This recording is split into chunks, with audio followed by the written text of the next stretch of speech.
Thanks a lot, Stephen, for fitting us in on this agenda. We thought it was important today to get on this agenda because this group, the Healthcare Business Action Group, has been together for 18 months or so. And we're actually at a point now where we're developing some business requirements and moving it on to the Hardware and Software Action Group for some guidance. Some of our colleagues here that are going to talk today are going to get into some of the details around various areas we think we can use some research help. And clearly, as an industry, this is one area that we're starting to recognize where we do need to start reaching out and getting some direct help from you all. So we thank you for the opportunity today to talk to you, and hopefully this will be an ongoing dialogue that we entertain with this group. What I thought we'd do is just do a quick round of introductions. In addition to me, we have Bob Celeste from EPC Global, who's the director of the Business Action Groups, and he's responsible for facilitation of the Business Action Groups. Ted Ning, who's a director with McKesson. In spite of what it may say in the agenda, I don't think, Ted, you've gotten the promotion yet, but maybe next week to vice president and board member, but hopefully that'll happen next week, Ted. But it's nice to know you go to Cambridge, you get a promotion. And Chuck Ceramic, who is with EPC Global now, but he's actually on loan from Johnson & Johnson. And we, about a year or so ago, J&J, we took a decision that we thought that it was very important to help the development of industry standards. So we graciously let Chuck go to EPC Global to help facilitate this development of standards in the healthcare industry. So as you see on the agenda here, Bob's going to give us an overview to what's been going on within the BAG, the Healthcare and Life Science Business Action Group. Chuck is going to talk around item level tagging. We had hoped to have Tom Pizzuto here today, who actually was our member from the Healthcare and Life Sciences Group from Wyeth, who was our chairman of that group, but Tom couldn't get up here because of business reasons. Ted's going to cover Pedigree and the update around messaging around the Pedigree, and then we'll certainly entertain any questions, so we'll all participate in the panel discussion. I just thought maybe I would touch on a couple points here. Why are we doing this? It's not like fast-moving consumer goods where you've got Walmart and Target saying, you must, and Department of Defense coming out with mandates. The reason why we're very interested in this is because of some of the regulatory requirements that are starting to emerge. So we had the FDA back in 2004 that issued some guidelines around widespread adoption around RFID at the item level to begin tracking and tracing products. But the reality is the issue that we're really dealing with is patient safety. This is an issue that this industry takes very, very to heart because, frankly, we're all affected by it. We want to ensure that the drugs and the devices that you receive are genuine products. We don't want to go down the path, and clearly you all understand the issues that we could encounter if counterfeit products are out there. So we're very, very concerned about this. So we're also responding to the movement within the states where they're adopting what are called pedigree regulations. Right now, we've got a large number of states that are moving in this particular area, and this requires chain of custody tracking of the ownership of products. And as a result, both the FDA and, the FDA particularly feels that this could be a key element to the track and trace of products. So we felt that with the movement within the states and the FDA, we thought it was very important to be able to collaborate with them to show some movement in the industry, the development of our standards. But this is not just a U.S. issue, and there are some other motivations that are going over in Europe, particularly Belgium, Italy. I know we've seen some movement in some other countries as well, where they're expecting serialization of items. Now, to be very clear, Belgium and Italy, they're not expecting RFID to be applied to product. All they're asking for is serialization of that item, mass serialization. And the movement within Europe is predominantly driven because of pharmacy fraud. That's the reason why they're looking for serialization of items, because they want to know when a particular product is dispensed that it gets properly reimbursed and only for one time, not multiple times. So these are some of the emerging regulatory drivers that we're starting to see within the pharmaceutical industry. This is a model that the FDA has proposed, and we keep this in mind as we continue our discussions. And I think this is very important. Actually fits with a lot that was said earlier by the other industries that presented today of, to really enable a safe and secure supply chain, you need to be able to track and trace product, but you also need to be able to authenticate product as well. So, so in here, I've got a bit of a build here, but to move us along, we think it's very important that authentication is needed to be able to ensure that the product is genuine. That's really becomes a foundational element for any track and trace system. Clearly, the pedigree allows us to be able to monitor and track that chain of custody and changes as that product moves through the pipeline. So when you look at authentication, there's also a couple different elements of that. We're looking at the product identity, but we're also looking at the physical characteristics of the product as well. So it's not simply, does it have an ID number? Because if you think of RFID at its basic element and mass serialization at the basic element, what you've been able to identify is that package and the number that's been assigned to that package. What you don't know are about the contents of the package, was it potentially tampered with, things like that. So that gets us more into the area of physical features. Certainly in the future, it would be nice to see if RFID could play a role in as a method to ensure that the product has not been tampered with. But right now, it's in its current incarnation, it cannot do that. But we think over time, it would be nice to see what role RFID could play there to ensure that the product has not been tampered.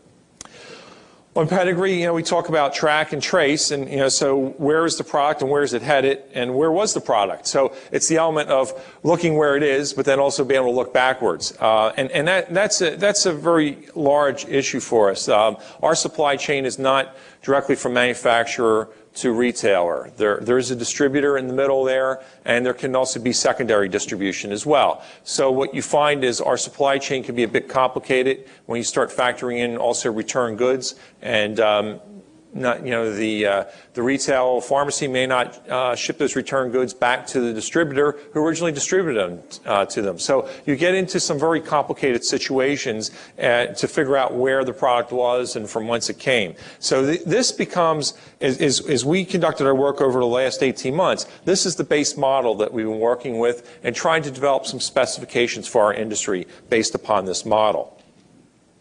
So with this, I'm going to turn it over to Bob, after an intro of what's driving the industry, and Bob's going to talk about the actions within the HLS bag, and how we've organized our efforts, and some of our current activities. So Bob?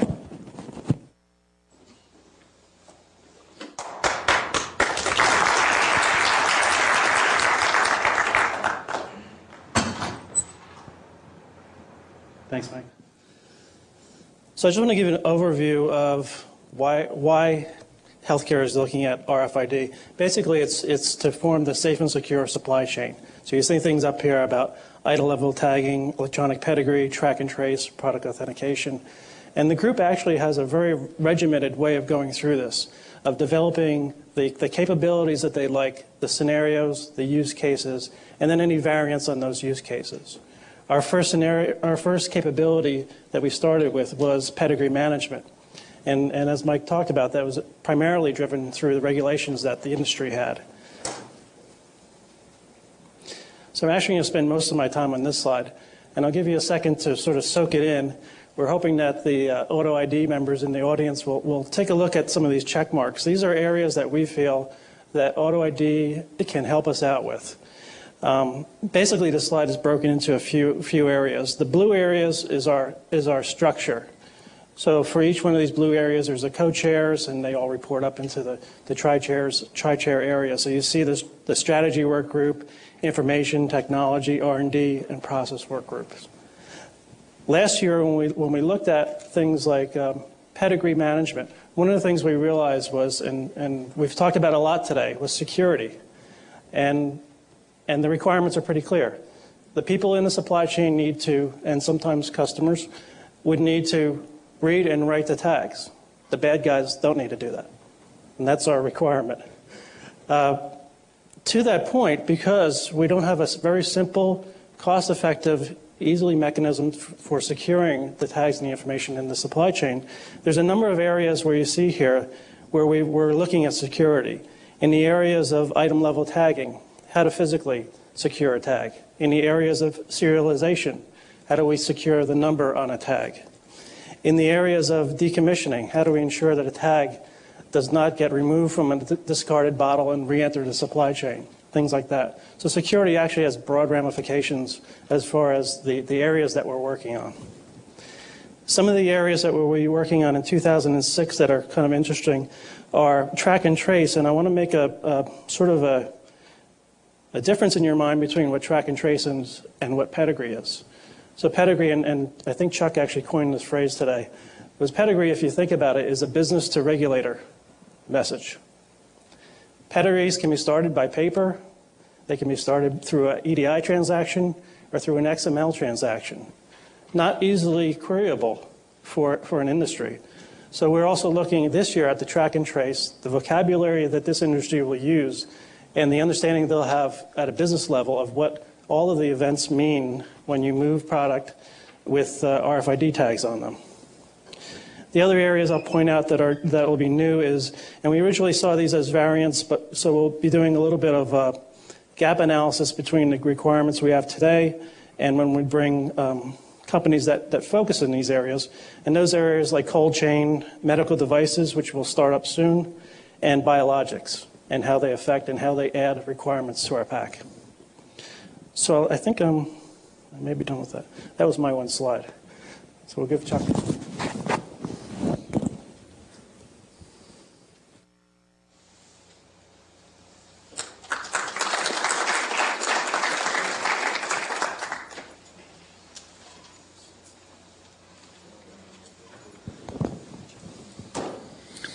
Okay, I'm here again subbing for Tom Pizzuto with regard to item level tagging and the work that work group has done for the healthcare and life sciences bag. This group consisted of a series of about, I guess, 32 individuals that were part of the item level tagging work group. 10 were from fast-moving consumer goods, 10 were from healthcare and life sciences, and 10 were from the hardware action group within EPC Global. In addition to that, we had Dan Ingalls from Auto ID Center here working with us, and we also had an individual from the Architecture Review Council within EPC Global. So that group was pulled together from the 3 bags to represent those bags and their interests with respect to turning requirements into solutions, or at least into understandable requirements for the hardware action group to act upon. The objectives that we had before us was, again, because we were basically business action groups, was to really define the business scenarios and requirements that would drive the way we intended to deploy and adopt RFID technology. We started out with the business scenarios, again focusing on item level. Case and pallet had been pretty well covered, in a fine fashion from FMCG. Item level had not. It was paramount importance to healthcare and life sciences, and yet it was also of significant importance to both FMCG and DoD. We went into tremendous detail addressing the operating environments in which item level tagging would have to perform. Min-max read and write ranges were critical to us because it was a very different set of scenarios from pallet and case. Security requirements, which you've heard all day long, were as important for us as they have been for all of you, both in the other industry presentations as well as the Auto ID Labs work that you've been doing to date. Privacy features, critical to healthcare and life sciences. Again, we have significant concerns there that unless we educate the public well enough to understand the value of this technology and its use in their best interest, it will be a challenge getting adoption. We have a number of products, controlled substances that in the pharma industries we have to move out to customers.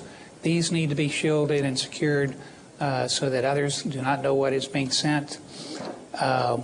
We don't want these tags going out live to customers and consumers because they in turn are paranoid about knowledge of medication consumption being made available to those around them. And lastly, memory features. This area, is how do we want to use the memory that will be on the chip in the most efficient and effective way. The progress we've made to date, and this again this group has been working, I guess, since about late July of 2005. We delivered a series of item level requirements to that group. It was about 32 pages worth of requirements spanning both, all three, HLS, FMCG, and DoD, as well as 60 business scenarios that we felt well demonstrated the way this technology needed to work for those three groups. January 16th and 17th, we narrowed that down. We winnowed it down to about 7 critical scenarios that it was the intention of the Hardware Action Group and the vendor community supporting the Hardware Action Group to do demonstrations of those 7 scenarios. And those 7 scenarios are the ones listed here. They span, again, the 3 business action groups I'm here to represent. Hanging garments on metal, on mobile metal hanger racks creates a real dilemma for the apparel industry from a reader perspective, a tenant perspective. The dock door portal, same thing. If you look at across all 3 of those groups, we need to be able to read accurately. And particularly when you get to the healthcare side, we are not comfortable with 99% reads. We really do need 100% reads. Apparel point of sale, again, was a scenario we picked because it represented one of the more challenging point of sale scenarios that needed to be shown to be effective. DVDs and adjacent shelf slots, that particular scenario, again, represent close packing of a product on metal shelves, a dense reader scenario, more or less. Vials and ampoules in a case. Here again, this was a read scenario, and for us, this represents probably one of the smallest products that we'll be tagging, and it represented a challenge for us both on a read and write perspective. The speed at which these move across the packaging lines is of a concern, so we need real accuracy there. Exactly.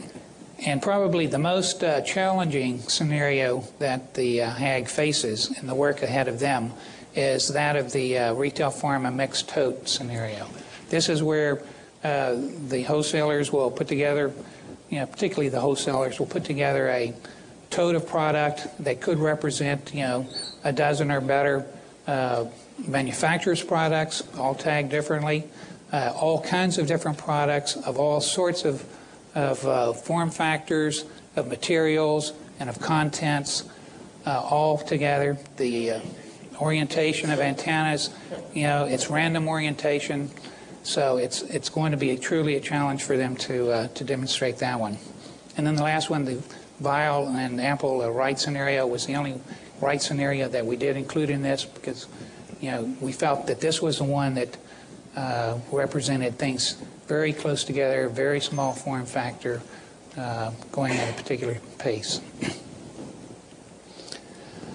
The areas of central focus and concern for us in these demonstrations that are coming up are really to look at performance considerations. And again, this is the operation of the tags, operations between tags and readers, operations of fixed readers, and the presence of mobile readers.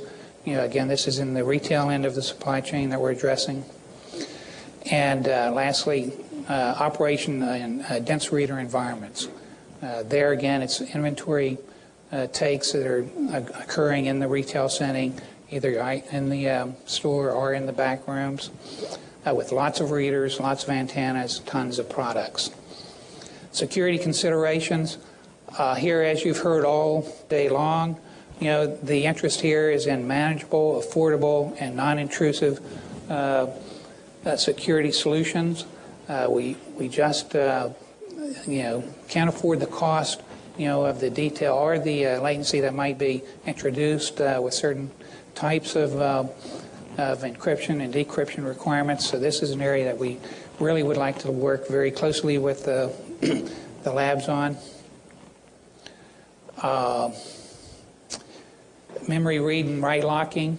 This is hopefully a solution for us as we move forward with respect to shielding certain pieces of information that we need to shield as products move through the supply chain, yet make them visible at different points in the supply chain for efficiency and effectiveness of those operations.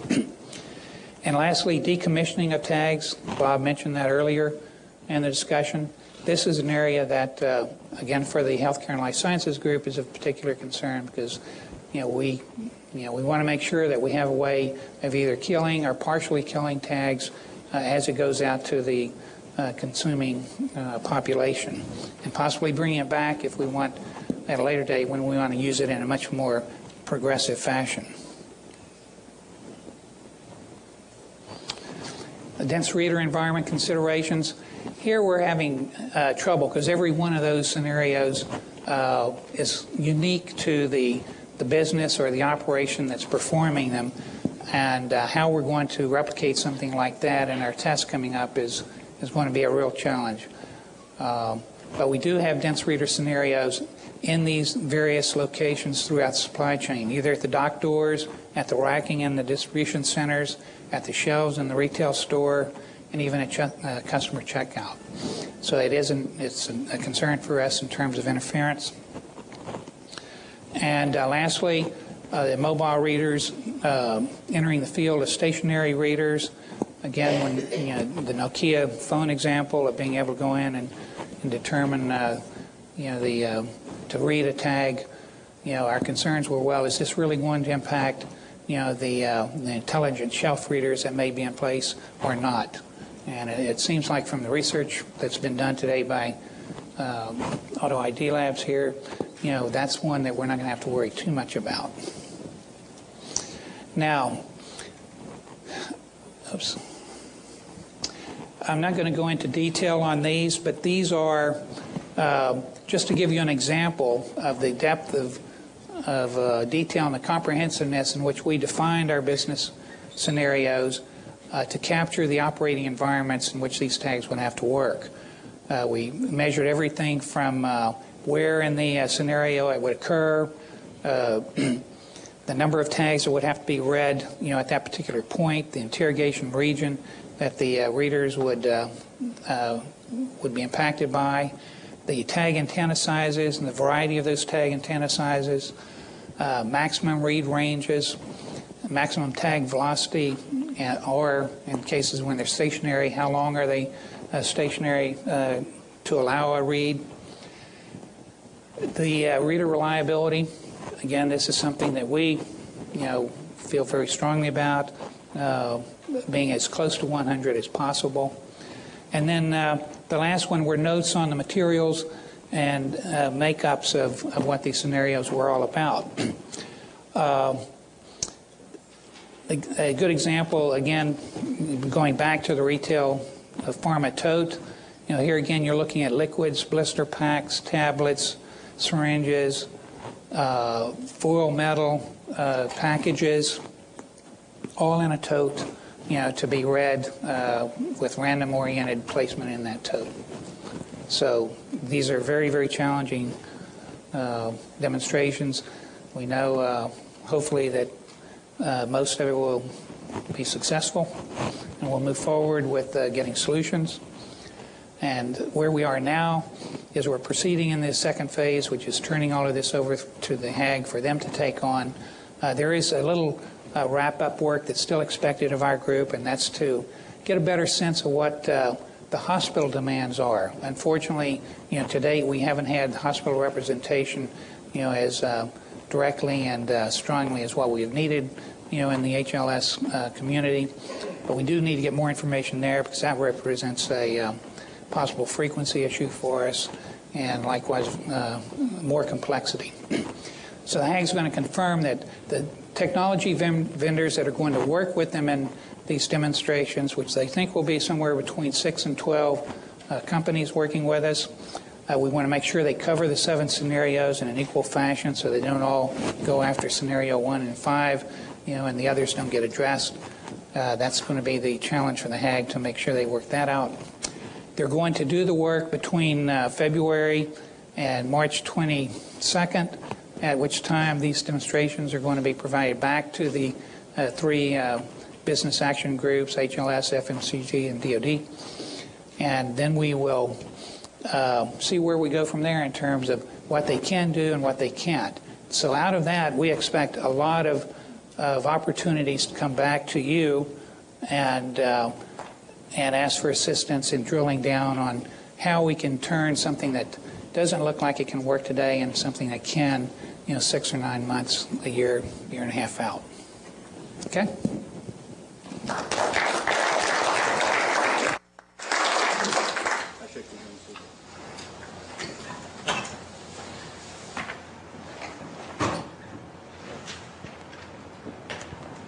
Hi, I'm Ted. I'm going to try to go through with you guys what we've done in the bag for the Pedigree side of the business. Again, Mike opened up with some very leading drivers as what's causing us to do this, and really the driver is not Pedigree, but our driver is really patient safety and healthcare. Okay. Again, our lightning rod for us to move forward in the Pedigree space was caused by the FDA report that was issued in February of 2004. So it appears that we do have a counterfeit problem, and that how are we going to deal with that problem? And the report indicated that the best way to do that was to use RFID-based systems. Right, so I think you guys have seen these products. On one side is the good product. On the right side, left or right side, depending on the product, is showing you the good bottle and the bad product. So how are you going to tell the difference, right? So they're saying RFID is the way to go, right?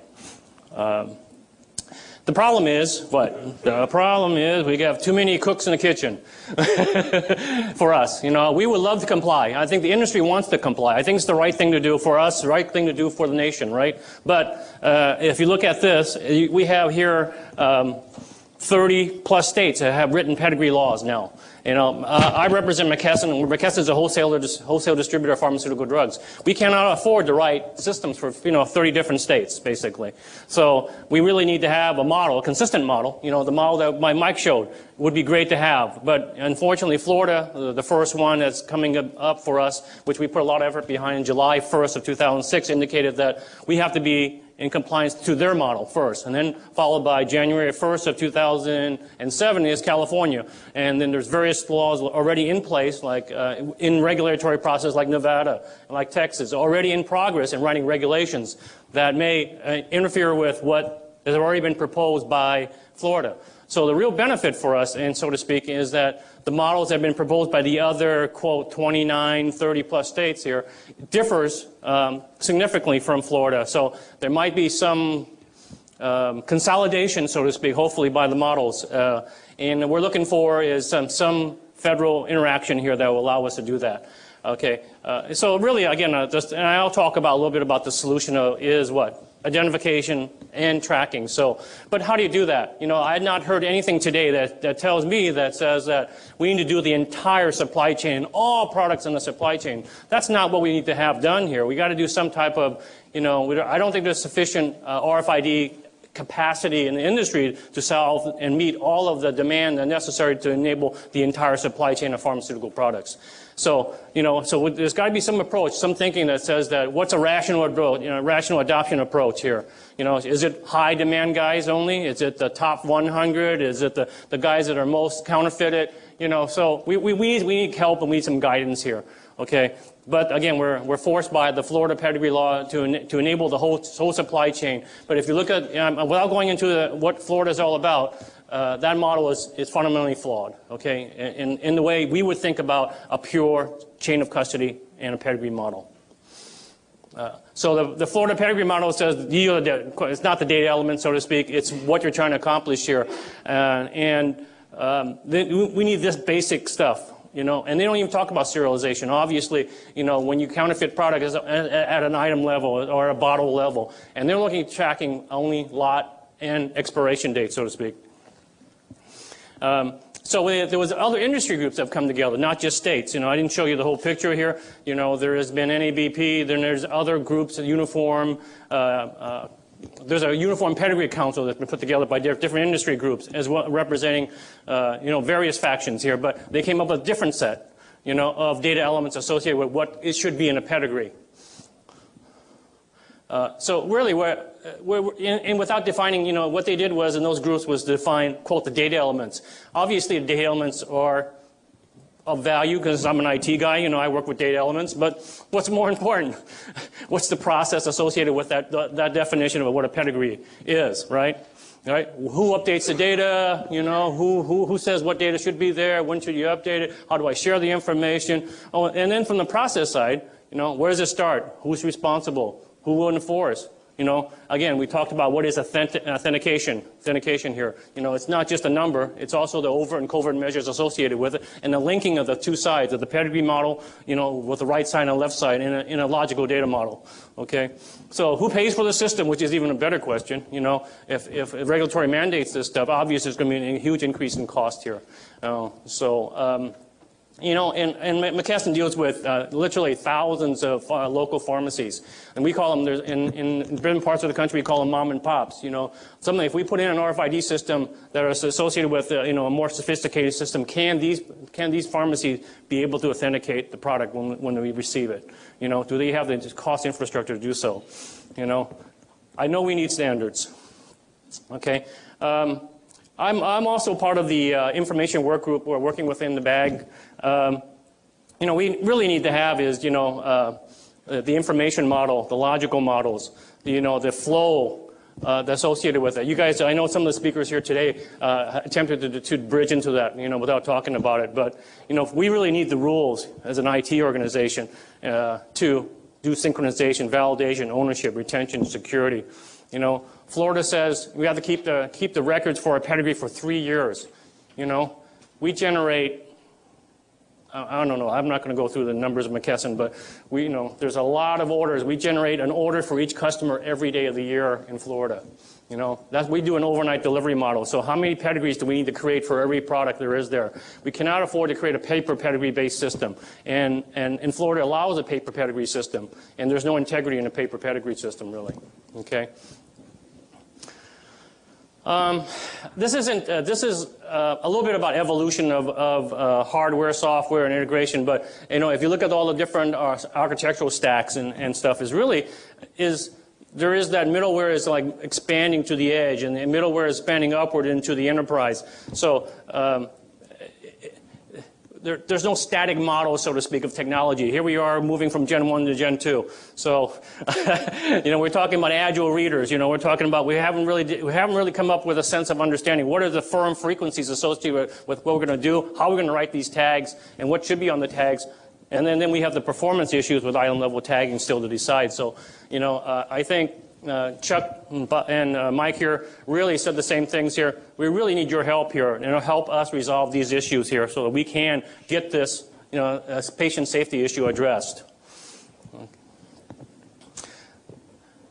So a summary of issues here. Again, top of the list is really for us in healthcare. We're guided by HIPAA rules. We're guided by many different privacy and security practices already. We need one that allow us to do what we need to do and not lose the confidence of what we have in our healthcare consumer base today. We cannot allow that to erode. So again, where's the data? How are we going to hold that data? The healthcare industry model today is held very closely to the vest, the data. So we need to come up with models that allow us to expand beyond our current supply chain model and say what is the economics associated with it. Product identification schema, again, we talked about it in many different forums here today, a local schema versus the global schema. Obviously, the manufacturers have a global business, and yet the NDC number, which is the primary product identifier here in America, is used for claims processing also. So, in a pharmacy, for them not to have that NDC number on the product is a big deal, okay? And also, item level tagging was talked about by Chuck, obviously, in detail. Forward and reverse logistic participation. Obviously, the model, if you look at the Florida model, it doesn't start with the manufacturer. It starts with the wholesaler, okay?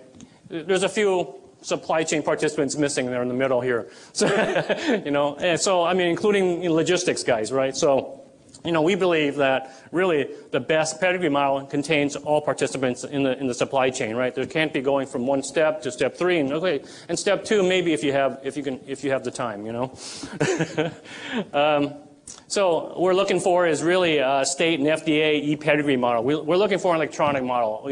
Electronic models, I believe the pedigree model itself is a pretty uniform model in the sense that the problem that you can address in terms of a pedigree model for healthcare can apply to consumer packaged goods. It can apply to, the clothing industry, for example, right?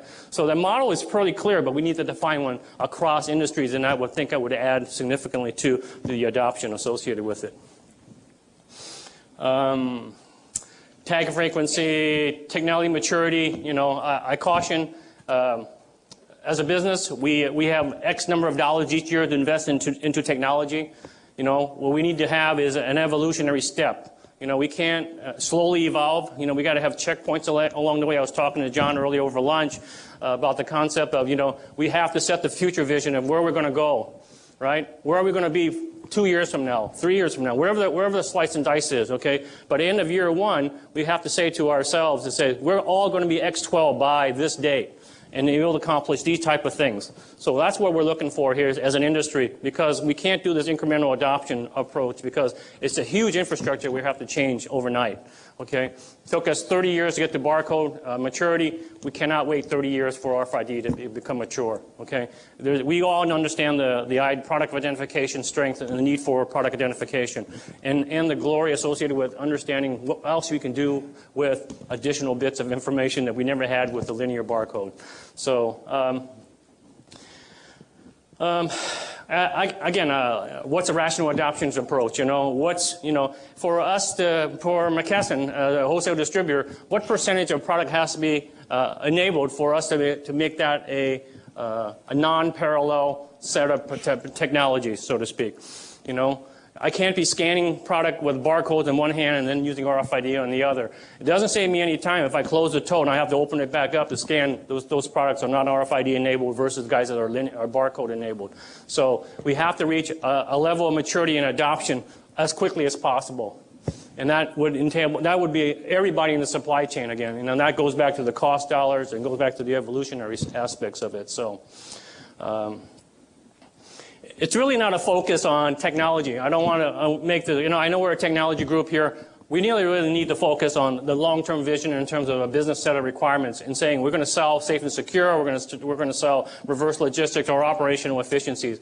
One may follow the other on a logical basis, but when you develop a sense of solutions, and when I say e-pedigree, to me that's a business scenario.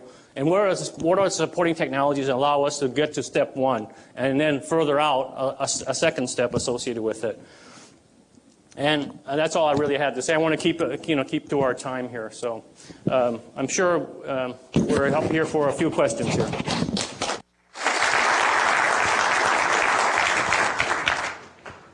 Thank you very much. If we could come down to the front of the room for any questions.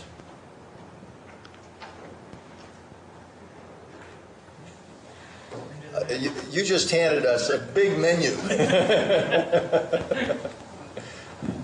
Picking up on themes from throughout the day.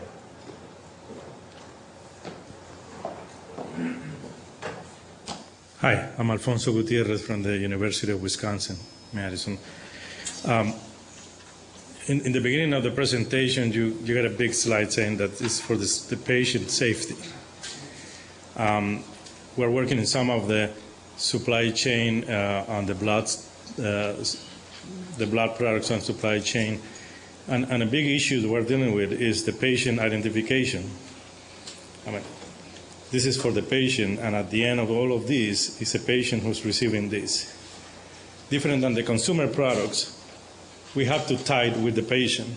It's not that in the consumer that we can just kind of send the product out and we don't care who bought it. Who's dealing with this? Who's skinning this cat of the patient identification? Should it be in parallel with all of these? Well, you start off. Yeah, I want to start off. I think it's an excellent point. I think this whole area of linking prescriptions, devices, because the common point of connection is the patient, right? So you really don't see anyone solving that problem right now. One hope on the horizon, though, is there's quite a bit of movement in the government. Dr. Brailer's organization that's looking at helping improve the healthcare system via application of IT. That's an area that is taking a look at this. So we would expect some of the work that's going on there may eventually move in that particular direction. The other area, there's an association called NAHIT, National Association of Healthcare Information Technology, that it's certainly within their brief, and they have they commissioned a study last year around the adoption of RFID and other auto ID technologies, not just for products but also for patients too. So I agree with you. It's an issue, but it's still very fragmented. It needs to be brought together in a more coordinated manner. Also, from my perspective, is that RFID and patient identification probably don't go together on the same chip, so to speak. I think that there's a privacy, the HIPAA laws. I don't know if you guys are familiar with the federal HIPAA laws, Healthcare Insurance Portability Accountability Act. That requires that data be secured and have privacy concerns associated with the linking of a personally identifiable information. So I probably don't think it'll be on the product that you get from the pharmacy. Okay, there might be a pharmacy number or a script number, but that would be again the patient information will be stored by the pharmacist. Additionally, there's another agency called HIMSS, Healthcare Information Management. Right, the two S's. System services, yeah, systems along that line. Again, electronic medical record is the solution here somewhere along the way.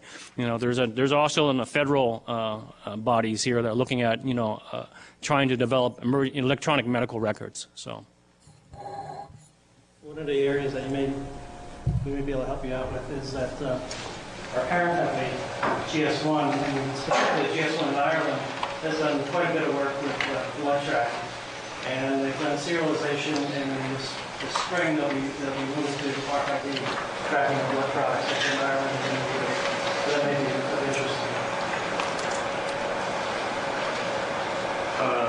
We're from some school in MIT. Actually, we're doing some marketing research of the RFID in the drug tracking business. We found that actually the business is growing very fast, the market size. Like in 2006, it's going to be 25%. And 2007, it's going to be 30. Till 2011, it's going to be 40%. And it's going to really exceed like $1 billion US dollars. And I noticed that you have a summary of issues. One thing I'm especially interested in, obviously didn't get a chance to explore more, is the data network. I mean, central or distributed, and also the secure access when you have all this like networked the software located everywhere, probably globally. How is there any initiation? If there's any research in that area, so how you guarantee the data is right before you get it into the network? So one of the things that we'll be doing this year is the track and trace effort, and that will first off define the vocabulary that the healthcare industry will use to identify events and understand them from a business perspective. Part of that, again, overlaid everything is the security aspect. And so we're looking to partner with, in this case, a software action group around security around the network to ensure that data is safe. But that's part of our 2006 effort. Again, it's part of the development. It's part of the development of the entire. If you're looking at just an Pedigree alone, you're going to have to define rules, business process rules as to at what point is it, what part of the record, so to speak, an Pedigree record is created. You know, who creates a track, who creates a trace, who creates the authentication side, you know, the product identification side, and which part of the supply chain, in terms of the supply chain participants, are required to update this. Because, you know, if you run a good pedigree, all the players have to play, and each of them have a role to play. I've got a question regarding chemical and thermal stability of drug compounds. Can you say anything on tests you've done with respect to different frequency of different RFID systems and the outcomes? It's an area, and I know the Auto ID labs here at MIT have proposed a study. It's an area that's still out for investigation. Without divulging anything, some companies have done some work that we're aware of, but it's not been made public yet. Okay, and I think what's going to be required, and I think you're going to see the FDA has a meeting on February 8th and 9th. There's going to be another call for companies to come forward with public data. They made that call at the NECDS HDMA meeting back last fall. I think the challenge that companies have around this investigation is you know, what's the design of experiment? You know, what's the endpoint of that experiment? And that's what everyone's kind of struggling with right now. Okay, thanks. So thank you very much to the panel.